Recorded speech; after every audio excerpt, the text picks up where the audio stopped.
In British Columbia, economic development has traditionally been led by the hard-working men and women in small communities in our resource industries.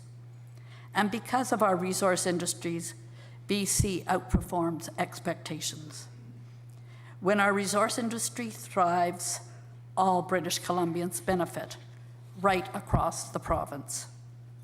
Forestry and mining alone employ more than 86,000 British Columbians and generate billions of dollars in economic activity and revenue. Your government can and will do more. Under the BC Jobs Plan, this government is committed to enabling the opening of another 6 mines and expanding 9 more by 2015. 2 new mines are open, including the first metals mine in a decade. Major expansions have been approved for another 6. Technology is already BC's 3rd largest industry, with major hubs in Victoria, Vancouver, and Kelowna. British Columbia has a thriving technology ecosystem today, with the potential to become an international leader.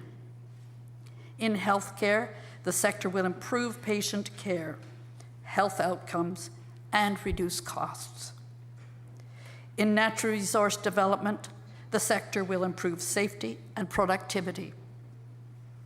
In education, it will allow us to build a personalized education for every single student. Your government has established a ministry tasked specifically with growing the technology industry and to ensure we train the talent to meet its needs.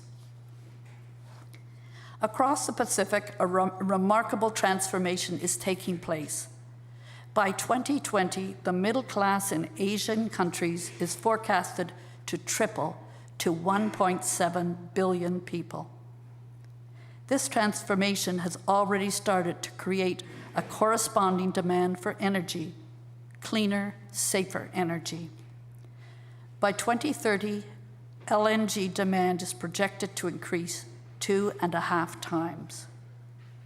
LNG is a once-in-a-lifetime opportunity to create 100,000 new jobs throughout British Columbia and a prosperity fund to eliminate the provincial debt. It is also the greatest single step we can take to fight climate change. The People's Republic of China accounts for fully 1/4 of the world's carbon emissions. This is chiefly because they rely on coal to generate power. By switching even a small percentage of that to the world's cleanest burning, non-renewable resource, China could reduce emissions by over 90 megatons per year. This is more than our total provincial emissions in 1.5 years. Natural gas is the world's cleanest non-renewable fuel, which would make an appreciable difference in the global fight to cut emissions. And this government is taking steps to realize this opportunity. Agreements have been reached for the 2 parcels at Grassy Point with Aurora LNG and Woodside, respectively. This government is taking steps towards establishing the LNG by BC initiative to match BC businesses, small and large, with LNG investors and projects. This year, this government will lay out an overall framework for LNG that includes taxation, environmental actions to help make BC's LNG industry the cleanest in the world, and First Nations benefit. And as thousands of new jobs come on the horizon, injecting new revenues into communities, we also have a great responsibility, ensuring the First Nations are full participants and beneficiaries of the new economic growth. Some of our First Nations communities have been left out of economic growth for too long.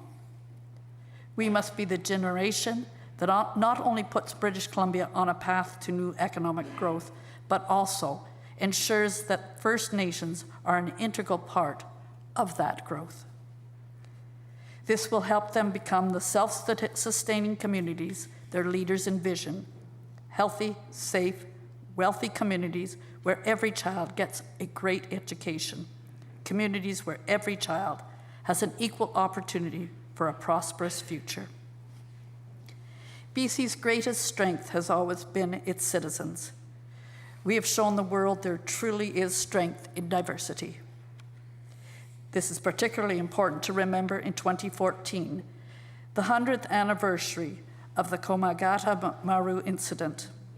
In the 100 years since, the South Asian community has made significant contributions to this province, one of our cornerstone communities. We also have to make amends for the discriminatory policies of the past.